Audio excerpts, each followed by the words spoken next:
All right, this is the Iron Rapaport Stereo Podcast. My name is the Gringo Mandingo, a.k.a. Michael Rapaport. See how I did that? Like I'm taking Gringo Mandingo and then my a.k.a. is Michael Rapaport. That's where we're at. It's the Iron Rapaport Stereo Podcast, coming live and direct from the Gloom Tomb. So I'm going to get on the phone and interview one of my favorite fighters of all time, boxer Paulie Malignaggi, the Magic Man. Paulie, the Magic Man Malignaggi. New York born and raised, very charismatic, big-time shit talker. He's also now a commentator on Showtime, on Fox Sports. Excellent commentator. Just a total New York dude. Talk to him about everything that's going on, good, bad, and indifferent in boxing. You know, he's been sort of caught in the middle of the Connor McGregor, Floyd Mayweather, UFC versus boxing thing. Connor McGregor was popping shit to him. Connor McGregor said he would smack his nose off his face. I sincerely think Paulie Malignaggi in a boxing match fuck up Connor McGregor. I can't wait to hear what he has to say about that. I had the pleasure of interviewing him on ESPN. So this is the Iron Rapaport Stereo Podcast. We're going to be right back with my main man, Paulie, the Magic Man Malignaggi, straight from Brooklyn, New York. All right, you know what you shouldn't do? You shouldn't let anyone lock you down with subscriptions or contracts. Vudu is free to join. Own or rent only what you want to watch. Watch the latest movies, most before the release on Blu-ray, DVD, and Redbox. Get bragging rights, learn spoilers first, and mess with your friends. Don't leave the couch to get a movie. Rent or own over 100,000 titles in up to 4K UHD directly from smartphone TVs, Blu-ray players, streaming devices, and iOS and Android devices. 4K UHD means it looks fantastic. It looks crystal clear. Watch thousands of titles free with limited commercials. That's frickin' movies anytime, anywhere you want. Fat in your pockets, not the cable companies. Get your favorite TV shows by the episodes or by the season. Own or rent only what you want and forget the rest. Take control of your entertainment. Watch anytime, anywhere you want with Vudu. VUDU. You need to get the Vudu app now to watch what you want when you want. Hello. Yo, Paulie, it's Michael Rapaport. Nick, what's up, man? How you doing? I'm good, man. How you doing? I'm good, good. Just chilling out. How's everything going? Everything's good. Everything's good, man. I'm glad you let me call you for the podcast. Yeah, it was my pleasure, man. When me and Peter was listening to yours as well. Hey, so let me just jump right into this, man. How you been? The last time I saw you, I was interviewing you for something on ESPN, and you told me, you said it was your last fight. I believe it was in Barclays. You said you were done. You were finished. You were happy with being a commentator. Which I gotta say, you're so good as a commentator. Surprising because you never know how certain athletes. You can have the biggest whether it's boxer, football player, NBA player. They don't translate, and then certain guys like Alex Rodriguez in baseball. His commentating is great. It's like a whole other person than the persona that he left. You've always been talkative. You talk shit. You're outgoing. But the way you analyze a fight, I'm a really, really big fan of it. So are you still fighting? Are you not still fighting? What's the deal with your fighting?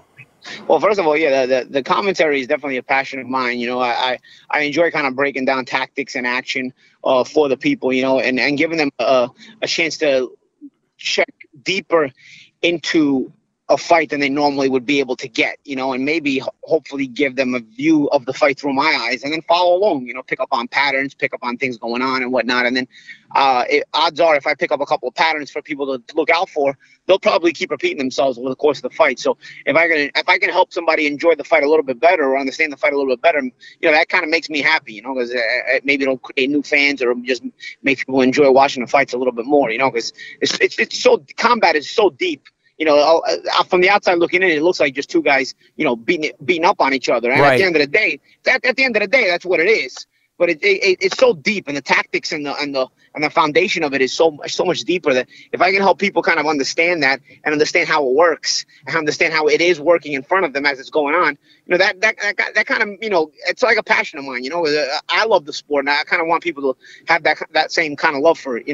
But having said that, Yeah, I know. I remember talking to you on that show at the end and talking that my career. I wanted to end my career, and honestly, Mike, I've been trying to end my career, man. I mean, it's such a struggle to just kind of let things go. You know, it's something that it's also been a passion of mine to try to be the best I can be and test myself in ways, you know, because nothing tests a person more than combat for a living. You know what I'm saying? Not too many things do anyway. You know, so you know.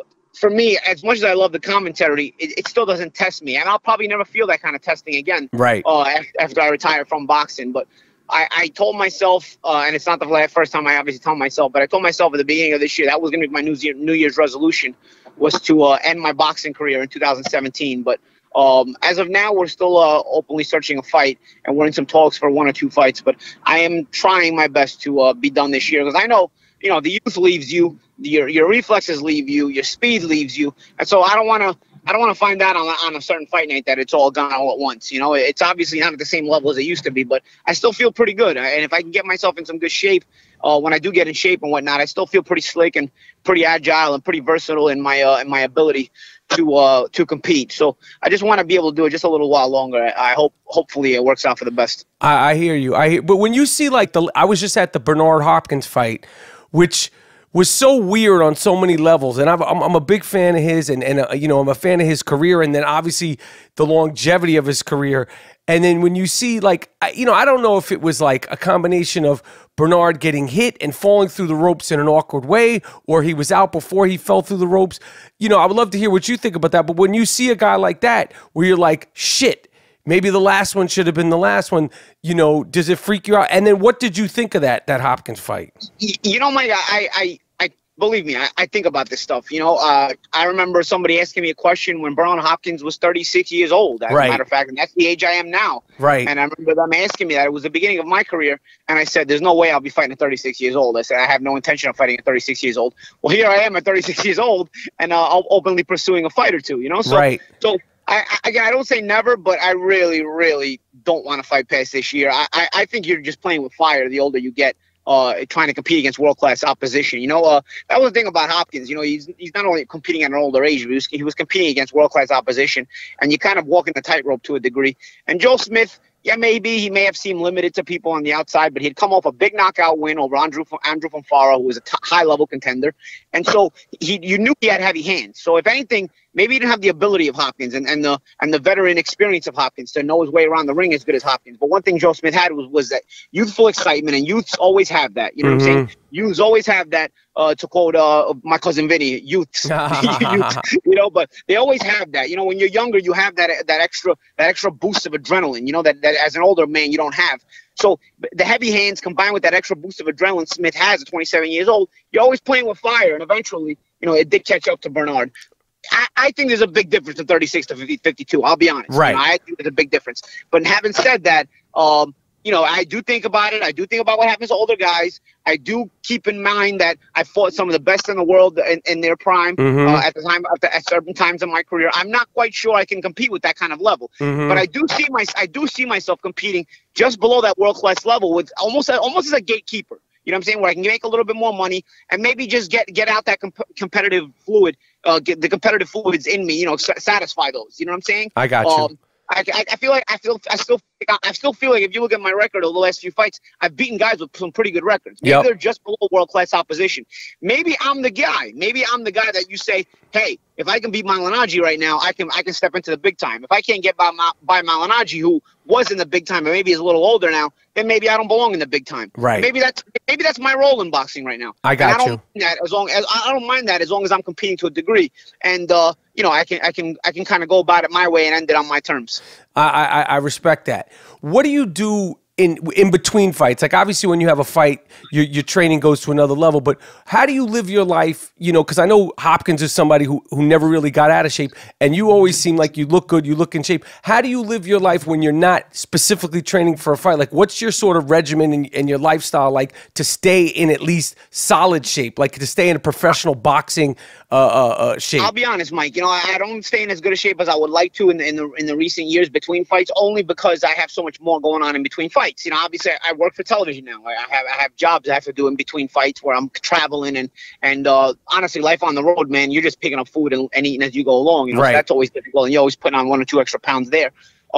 I have a couple of business ventures I have going on. You know, as you get older, I think you try to always mature and kind of broaden your empire as best as you can to, you know, live as good a life as you can.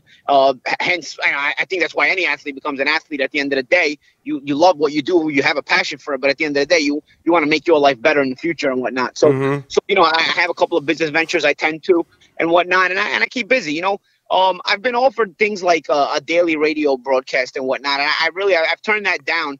Because at the moment, I just don't feel like I want to be tied down to a daily job, like a daily routine, because I like being able to get on a plane and fly to Miami, or get on a plane and fly to LA, or get on a plane and fly to Italy. And I do that on you know, as regularly as I can. So I don't like to be tied down to too many things, but I tend to my business ventures. I tend to obviously my jobs as a broadcaster and commentator. And I feel like, you know, I'm living a life that I can enjoy. You know, I don't have to be the richest guy in the world. I don't have to have the most money in the world. I just have to be able to satisfy my lifestyle and be happy with my lifestyle. And compared to where I come from, you know, I feel really fortunate to be able to do this. What part of Brooklyn did you grow up in, Paulie? I grew up in Bensonhurst. Okay. I grew up in Bensonhurst. I moved there when I was I came there when I was 6 years old. I'm born in New York. I'm born in South Brooklyn, actually. And my family moved back to Italy when I was a few months old. They kind of weren't ready for the move, you know. And then at 6 years old, when I was 6 years old, we came back again, and I've been here ever since, you know. All right, so let me ask you this, because I'm such a fan of boxing, and you know, when I was a kid, and I'm obviously a little older than you. I'm 46, but I know when you were a kid, you know, the fights and the boxing stars, whether it was, you know, going into the 70s and the 60s with the obvious, the Alis and the George Foremans and the Durans and the Sugar Ray Leonards and these guys, these were stars. These were transcendent stars. They weren't just boxing stars. Obviously Mike Tyson and, you know, and so on and so on. And you know, big fights, big pay-per-view fights, even Saturday fights, you know, when you'd get like, you know, before Aaron Pryor was, you know, huge, and, you know, all the guys that, you know, from that time, boxing was a sport. It was like a sport that you looked forward to, that you followed, aside from just the pay-per-view fights. I'm so concerned about boxing going into, you know, this sort of sideshow, like never turning into lacrosse, but becoming this niche sport because there's so lack of stars. You know, like even for me as a fan now, it's like outside of obviously Floyd and, you know, like the guys I can't even pronounce their names, like Triple G and then the Sergaloff and the Kopolov and these guys that aren't American, that don't speak, you know, English, which I think is a big thing, you know, as far as, you know, making them, you know, transcendent stars in the sport. Like, do you get concerned about the business of boxing always being a mainstream sport, and with the UFC becoming so popular? Like, how do you feel about like boxing's future as a business and as a fan and as a participant? I feel like boxing is always going to be there. I do feel like it has become a niche sport, but I also feel like that's because of the culture of the United States of America. Because I do see foreign countries developing and building up foreign boxing superstars, you know, and then they come here because if you notice, America is almost like the breadbasket for world boxing, where, you know, you'll have world level fights in Japan, you'll have world level fights in Germany and even England and whatnot, but for the most part, those promoters from those countries, they sign fighters that are from those countries. And if they're not from those countries, they have to at least be able to speak the national language of those countries. For example, Jorge Linares was signed to Taken Promotions. I think he still is. But he speaks Japanese. You know what I'm saying? So he'll be able to fight in Japan and create a Japanese fan base. In Germany, the German promoters, Sauerland being the main promoter, they'll sign non-German fighters. But the ones that they build into stars are the ones that can speak German and whatnot. The United States is probably the only boxing haven where you don't have to be able to speak the language, but they'll still bring boxing stars here. You know, I think you're just not building anything homegrown. I think people just want to see world level boxing. I think people here don't have a patriotism for the national cause and the house fight or whatnot. And I don't think listen, I'm not saying there's anything wrong with that, because I actually love the fact that we have world boxing from all kinds of levels. For example, Saturday night on Showtime, I was working a fight between James DeGale and Badu Jack. It's a world super middleweight championship unification. One guy's from England, one guy's from Sweden. Granted, Jack now lives in Vegas, but he's still from Sweden. You know, it's almost we're almost fortunate to have that kind of fight and be able to have it here and be able to, you know, enjoy it in person. But at the same time, you know, no other country's doing that. You know what I'm saying? No other country's going to take two Americans and have, even if they're the two best in the world, and put them in a foreign country and say, hey, you know what, we want to see these two guys battle it out. It's not the Ali days anymore. You know, foreign countries just don't care about that. They care about their own house fighters and bringing them up to stardom and whatnot. So I think I don't think we have a lack of stars, so to speak, or potential stars. We have a lack of stars because nobody's building them anymore. Promoters are not promoters. That is such an overrated word to call them promoters. They are booking agents. All promoters do nowadays, unfortunately, they've taken on this lazy mentality. And I'll tell you why they have this lazy mentality, because I'll tell you how the business of boxing works in a nutshell for everybody to understand. The main money from a mega fight comes from the casino you put it in. They will buy the fight. So the main money in the pot comes from that casino, number one. And number two, it will come from the TV network you put it on, be it HBO, Showtime, pay-per-view revenue, or whatnot. So when it comes to making money off of fights, a promoter in America feels like they don't have to promote because the main money is coming from places where it doesn't matter how many tickets they sell. It doesn't matter how many views they get. You know, the money is coming in regardless. You know, so what they've become is booking agents. When they book these fights, they make sure everything, the I's are dotted and the T's are crossed and whatnot. But at the end of the day, nobody's building a star. Nobody thinks that far ahead to say, hey, man, you know, maybe I can, if my guy wins this fight, you know, if I'm promoting this fight in a huge way and my guy wins it, I can keep promoting him and build him into a star for later on, you know, because I've promoted him through this fight and through the next fight and through the next fight and so on and so forth. That's the problem here. I see foreign countries, they build their stars up. You know, they're throwing them on in front of people's television sets constantly and making them into stars. So when they get here, they come with such a huge following that then the American media picks it up and says, wow, you know, this guy's a star, you know, like Golovkin, this guy's a star, he's a great fighter, but you know, this guy's a star. We got to keep an eye on this guy and whatnot. But I tell you what, what's the difference between Andre Ward and Sugar Ray Leonard? At the end of the day, Andre Ward and Sugar Ray Leonard, Andre Ward is basically this generation's Sugar Ray Leonard, except he had no marketing. You know, nobody pushed him. Nobody marketed the guy. He won an Olympic gold medal. He beat every top super middleweight that existed in his time, and he beat them at a point when he was still the underdog. They felt he was still too green to take on these guys. He beat every single one of them. Now he's moved up to light heavyweight. He won a close, some people might call it a controversial decision over light heavyweight champion Sergey Kovalev. They will fight again this year at a certain point. But I ask you, what's the difference between Andre Ward and Sugar Ray Leonard? Well, the difference is they're in different generations. That's it. Boxing was marketed better back in the day. Right. You had more TV going. You had more sponsorship ads. In this politically correct world now, I was actually watching something earlier today on ESPN, Outside the Lines. It was talking about concussions in football. And they were talking about how do they avoid so many concussions happening in football to the youths of today so that so that football doesn't get to the point where boxing has gotten because of all the injuries, where it becomes a niche sport because they're worried. So in this politically correct market, now people are worried about, because boxing is such a violent sport, you know, we shouldn't almost market in this country. We shouldn't market it the way it used to be marketed. So it's become a niche sport, and they're worried about football becoming that niche sport because of the safety hazards and whatnot. Dude, you can get run over by a bus crossing the street. I don't know the statistics, but I'm sure there's people that get hit by buses every single year. It doesn't mean we don't cross the street. Right. Just like in boxing, in boxing, there's deaths every year. But how many deaths really are there in boxing compared to the percentages? If you look at the percentages, people getting hit by buses every year, people in boxing dying every year. I don't have a single clue what the stat is, but I probably assume they're not that far off. But that doesn't mean people don't stop crossing the street in Manhattan every day because there's buses there. You know what I'm saying? Right. No, I hear you. I hear you, because I think that you know, it's a concern of mine, you know, because I'm such a fan, and tell me, like, to you. I don't think it's going anywhere. I don't think it's going anywhere. Do I think America will stop building stars to the point where they have built them in the past? It's a possibility, you know what I mean? But I think the sport of boxing itself has such a popularity. If it's not in this country, you know, the main fights may move to other countries. I mean, they haven't thus far. You'll have here and there. You'll have some of them.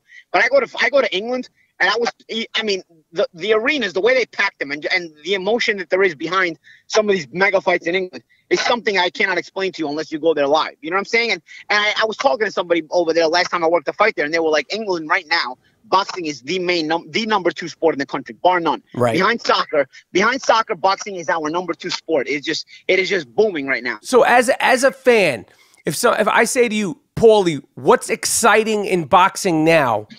what would you say? Who are the guys besides the obvious? You mentioned Andre Ward, obviously Kovalov. Am I saying his name right? The guy who Kovalev. You know, yeah. Here's the thing. Those are exciting fights. Those are big names, and they're always going to make exciting fighters. But you also, there's great fights on every single month, bro. It's just people don't understand that, you know, because boxing doesn't have the crossover appeal, nobody covers them. For example, again, the fight I worked over the weekend, that was one of the best fights I've seen in a long time, bro. Right. Badu Jack versus James DeGale. I mean, that was a full-out war. Okay. And rarely do you get a war between the top two guys in the weight class, because usually when guys are that good, they're very defensive, they're very slick, and there's not a war going. That was all-out battle for supremacy in the super middleweight division. But again, these are fights that are very much known in boxing because they're the top two guys in that weight class, but these guys haven't crossed over to the mainstream and at least not in the U.S. You know what I'm saying? So it's like, it's just a matter of giving boxing a chance and watching the fights. You know, people want to get caught up in the storylines and whatnot. And here's the problem with getting caught up in the storylines. Because boxing has become a niche sport in the U.S., because people are so politically correct with the injuries and whatnot, and concussions and whatnot, there's no big sponsors anymore in boxing. There's no big mainstream television as much as there used to be and as much in boxing anymore. So you don't get the storylines. But if you actually take the time to give it a chance, there's great fights. You talk about young guys.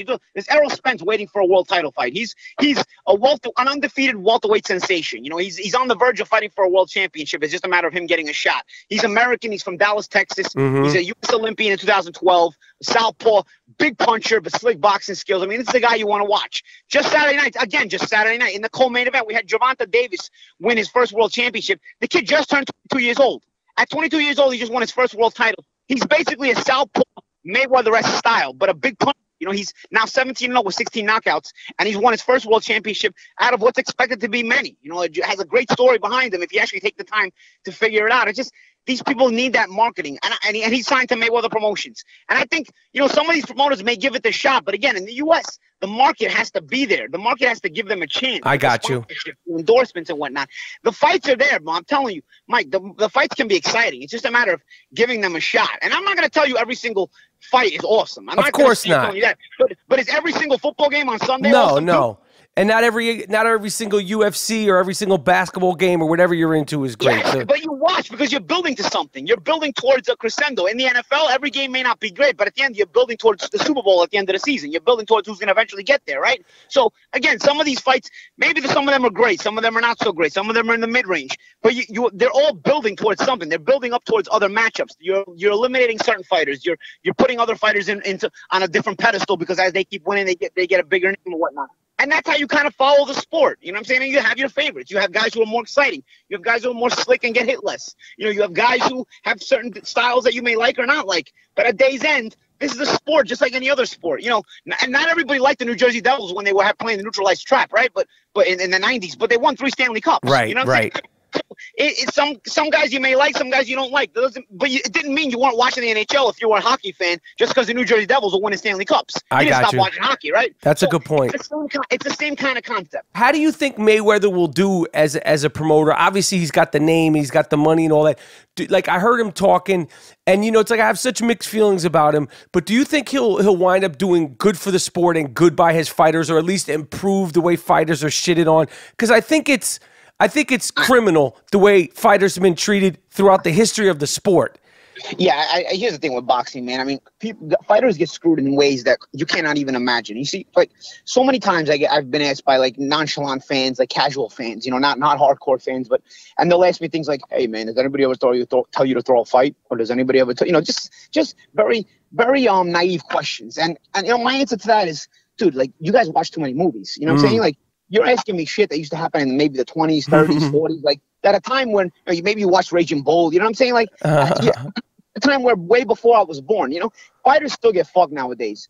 But fighters get fucked in ways where I cannot explain it to you unless you understand how the money flows in the business. And if I explain to you, okay, the money flows this way, that way, and this way, and this is how fighters get fucked this way, that way, and this way. But I cannot just explain it to you that way because guys, the business has gotten a little bit more difficult. It's gotten a little bit more complicated. And guys who are fucking fighters have gotten a little bit more creative. You know what I'm saying? And okay, you don't have the gangsters involved anymore in boxing, but you basically have legal gangsters going on because, you know, these other people that are fucking fighters, they're graduates of major colleges. You know, they're promoters and managers and whatnot. You know, and I'm not saying every single one of them is bad, but there's plenty of bad ones and there's some good ones. And you know, it's just a very creative way you get fucked. You know what I'm saying? It's a very creative way you get screwed, and guys are getting screwed constantly. And I don't know that you can really fix that unless boxing becomes more of a mainstream sport. This is a piece of me, the cynist in me believes that this is also part of the reason why boxing is not so mainstream anymore, because the people making all the money in boxing don't need it to become mainstream, because if it becomes mainstream, maybe it'll get investigated the way baseball was investigated about steroids, which I also believe is a problem in boxing, by the way. But you know, maybe if boxing becomes too mainstream, maybe the Senate or the government the federal government will start to investigate it about how clean the sport is as far as the people robbing fighters, or how clean the sport is as far as performance enhancing drugs, and so on and so forth. So I feel like the cynic in me sometimes thinks that maybe the powers that be like boxing where it is right now, because there's still millions of dollars flowing in it, but it flows just below the radar to where nobody pays attention. For example, I'll give you an example. The Muhammad Ali Act was made to protect fighters. In a nutshell, the Muhammad Ali Act is basically supposed to let a fighter know how much money is offered in total on the table. For example, if Mike Rapaport is fighting Paulie Malignaggi, okay, your promoter calls you, okay, he gets a call from HBO or Showtime first. Before he calls you, he's the middleman. The promoter is the middleman. This is why they're booking agents to me. And say Showtime calls you up and says, hey, calls you up your promoter and tells your promoter, Joe Schmo, the promoter, they call him, hey, listen, I got $1 million from Mike Rapaport to fight Paulie Malignaggi. He goes, this is our offer to your side on the table. Joe Schmo, the promoter, is gonna be like, all right, I'm gonna call up Mike, and I'm gonna get his feelings on the fight, and I'll call you guys back, and we'll try to make this deal. Now, Joe Schmo calls you up and says, Mike, got great news, and maybe you haven't been to the big time yet, Mike. Maybe you've been waiting for your shot. And Paulie Malignaggi is the chance opportunity to get your big shot. So Joe Schmo holds you all excited. Mike, man, we have an unbelievable offer on the table right now. You got a shot to fight Paulie Malignaggi. It's for everything. It's for the big time and whatnot. Oh, and you get excited because you haven't been to this level yet. Oh, man, great. Joe, you know what's the deal? You know, how are we going to do this? Joe, Mike, they're offering us $500,000 on the table right now for you to fight Paulie Malignaggi. And this opportunity changes your life. Now, you're a naive idiot. You might be like, you've only fought for maybe for $30,000 in your whole life. You know what I'm saying? So now you're like, wow, yeah, man, I'm excited. Wow, I just fucked you out of $500,000, bro. Joe Schmo just fucked you out of $500,000. I don't even know it exists. And out of that $500,000, he's gonna take a cut. He's gonna take maybe another $100,000 because that's what he's owed as per the cut that he's owed from your purses. You know what I'm saying? So he's gonna fuck you out of money you don't even know exists. And would that other 500 be split between you and me in our big fight, or he'd go to your promoter for a separate amount of money? No. Then Showtime would call my promoter a lot of times and also to make a different offer, make the same offer to my promoter about me. You know what I'm saying? So my promoter would have to deal with me in the same way. Now here's how the Muhammad Ali Act was invented. The Muhammad Ali Act was put out there, and the law of the Muhammad Ali Act is that the entire package of money is supposed to be laid out on the table for the fighters to know about. And the fighter has to know about this particular, all this money on the table before the fight. That's the rules of Muhammad Ali Act. It was designed so that the fighter knows how much is on the table so that he can say, listen, if there's $1 million on the table, why are you giving me $500,000? You know what I'm saying? Like, he's supposed to be told this. That's per the Muhammad Ali Act. Here is the problem. The Muhammad Ali Act doesn't go into detail as to how long before the fight they have to let you know how much money's in the pocket, in the package. So now what these promoters are doing, they're cutting the deal with their fighters. They don't give the Muhammad Ali Act papers to their fighters until fight night. Right. I got you. Mike, you've already signed the contract. I've actually heard of fighters arguing with the promoters, wanting to know the entire numbers, wanting to know the Ali Act, and the promoters aren't bound to tell them until fight night. That's a fucking joke. So the federal government, they tried to do the best they could. They tried to, because boxing flows below the radar, say, okay, this is how we're going to do it. Senator John McCain actually invented the Ali Act, and it was a good cause. But you have to know the business a little bit better than that. I bet you anybody that made that law doesn't even understand how it's being taken advantage of. Because they made that law, they stopped following the sport, and in stopping following the sport, now you have this law in place, but promoters are still able to take advantage of it. I got you. So, and nobody knows about it because who's going to go tell John McCain? Or who's going to go to the White House and tell, hey, guys, we got to fix the Ali Act. What are we doing over here? What do you got them on speed dial? They don't give a fuck. You know what I'm saying? Nobody gives a shit. Right. You know what I mean? And that's just a small, minute detail out of the many ways things flow around and screw around in boxing. You know what I'm saying?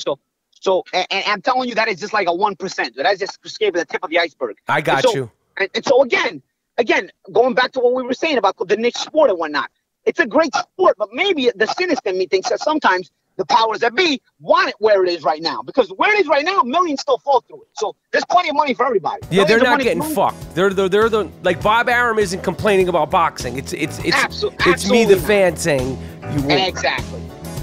The I Am Rapaport podcast is sponsored by Casper Mattresses. Casper Mattresses is an award-winning company that makes the most ridiculously relaxing, supportive mattresses sold directly to the consumers. Sleek, new designed beds delivered directly to your doorstep in a small box. The Casper mattress is available in 6 sizes and had a 10-year full warranty. It's made and stitched right here in the United States of America. Free 2 to 5 day shipping in the United States and Canada. Casper is so confident in the mattress that it'll give you a 100-night free trial with the mattress. And if you're not happy, Casper will pick up the mattress for free with a full refund. Okay, it'll donate or recycle the mattress to somebody who really appreciates a great night's sleep, a great nap on a lazy afternoon. Go to Casper.com and save $50 using the promo code Rapaport. RAPAPORT. That's Casper Mattresses, CASPER, Casper.com. Check it out. I sleep on one every single night and love it.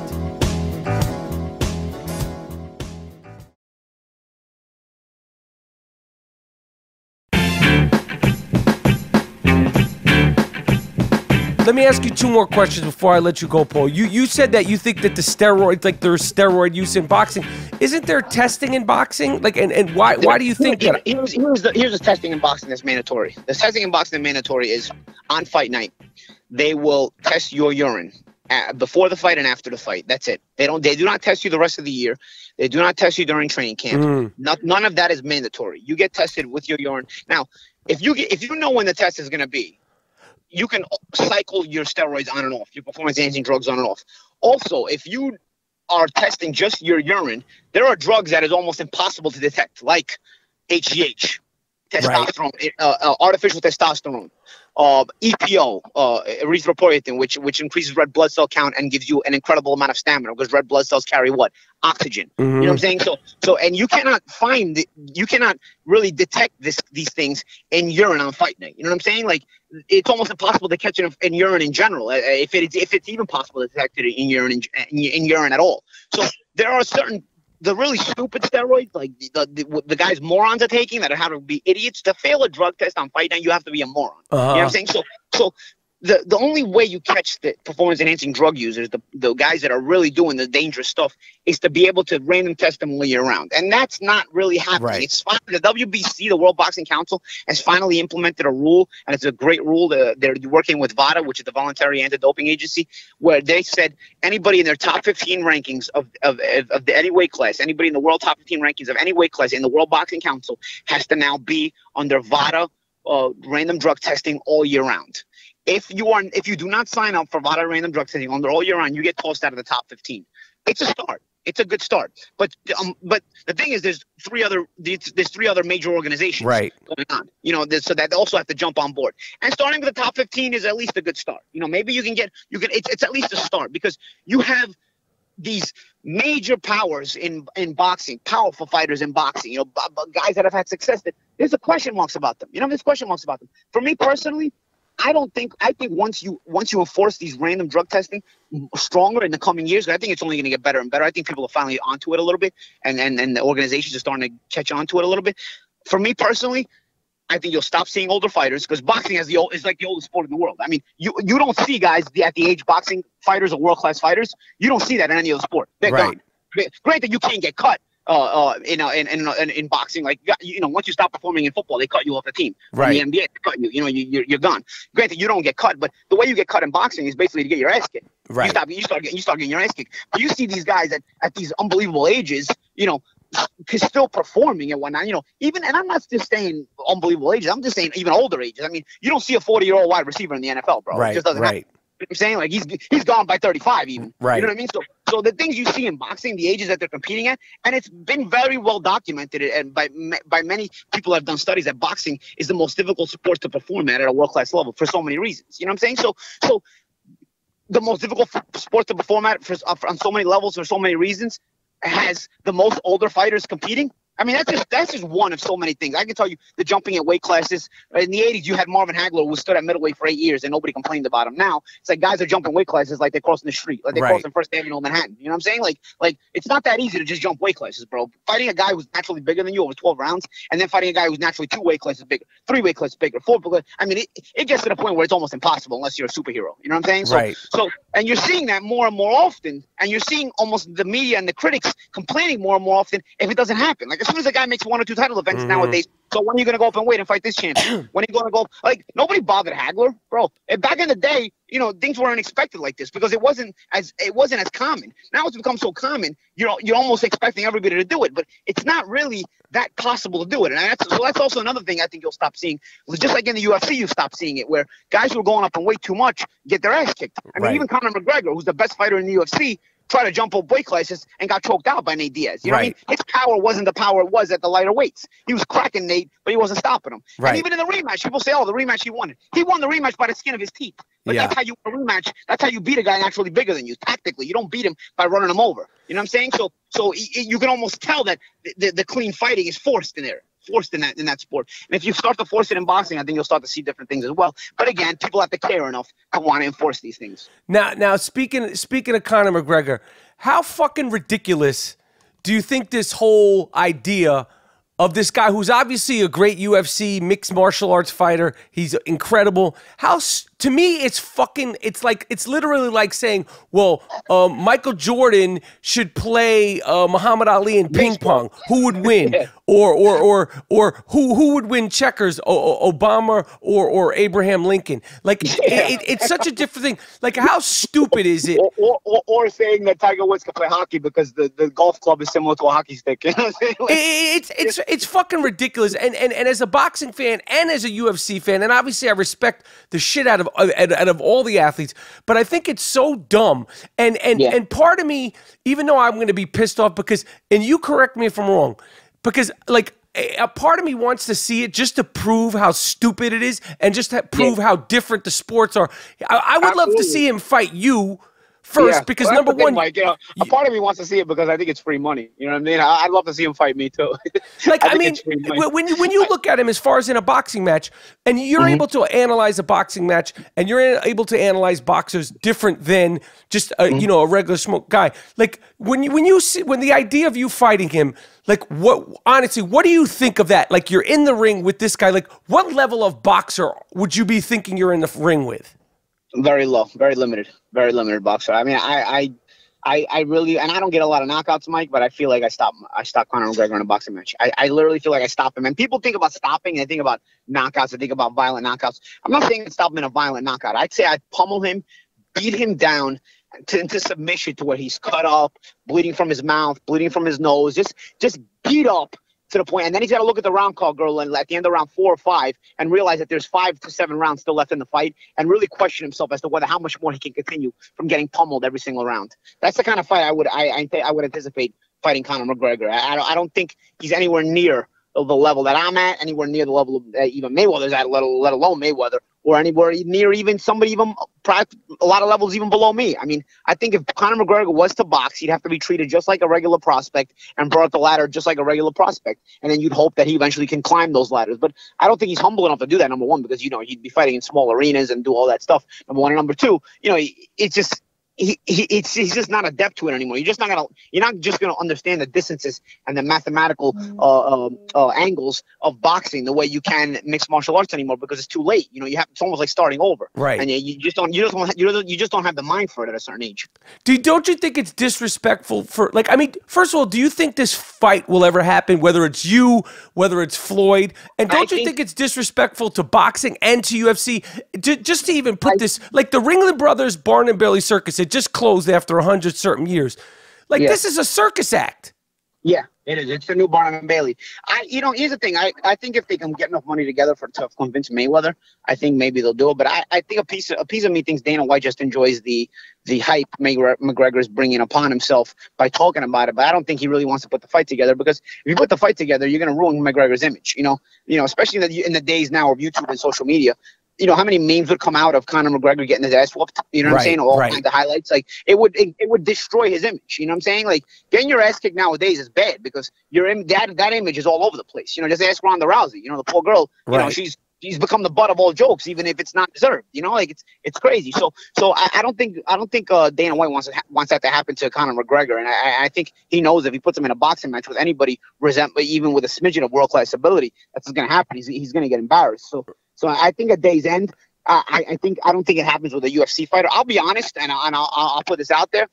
My team has been contacted from Bellator to maybe box against one of their guys, and we've just had like minimal talks and whatnot. And the reason we were contacted is because, they saw that I was talking about McGregor and the UFC, and they said, what, the UFC's not going to buy into it, but maybe we'll buy into it.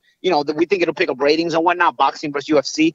And as long as it will be a boxing match, I'd be interested in it. But right now, it's not really the direction I'm looking at. Right, I hear you, because I think it cheapens everything, and if it's not for like big money, I think it's just exactly. I just think it's fucking stupid. But just because you talk shit so good, I would love to see you with Conor, because his whole style is stolen from you, from Floyd, which is all derivative of Ali and all the other shit talkers. Like, I think he's a great fighter. He's a great UFC fighter. He's incredible. He showed his fucking balls when he fought Diaz the last time they were in a war. But his whole style, to me, it's just like in UFC, because he's an Irishman, like they go crazy.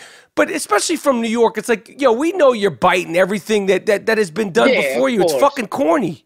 Of course. I give him credit for his wittiness. A lot of times to be that marketable on the spot, you have to come up with the right answer on the spot. You get put on the spot. You can be a good trash talker, but you have to be a witty trash talker, because when you catch another trash talker putting you on the spot, you got to be able to answer him on the spot with something witty right back, and it's not going to be rehearsed, because you're not going to know the kind of clever answer that your opponent might have. You know what I'm saying? So I think it would make for some fun press conferences. I'd be honest. I think the press conferences. I think the press conferences between McGregor will be pay-per-view, let alone the fight. Yeah, I think that would be great, and I just that alone, I would sign up for it. Yo, Paulie, I'm gonna let you go. I appreciate you doing this over the phone with me. I would love to come on your podcast. Yeah, man. Paul, we got our show played at it as well. It's like your show. We have Paulie Malignaggi and Peter Carr's Brooklyn to the World. It's under the Showtime Boxing banner. We'd love to have you on, man. We've been talking about bringing you on as well and getting your thoughts on a couple of things, and bringing you on the show, man. Hopefully we can make it happen soon. We'll do it face to face, because the phone is okay, but I'd rather do it face to face, because we could really bullshit. Sounds good, man. That sounds like a plan to me, man. It was better. It was really good when I was at ESPN with you that time, so definitely we'll do it again. All right, cool, Paulie. I'll talk to you soon, and thanks for doing this, my man. All right, brother. All right, bye.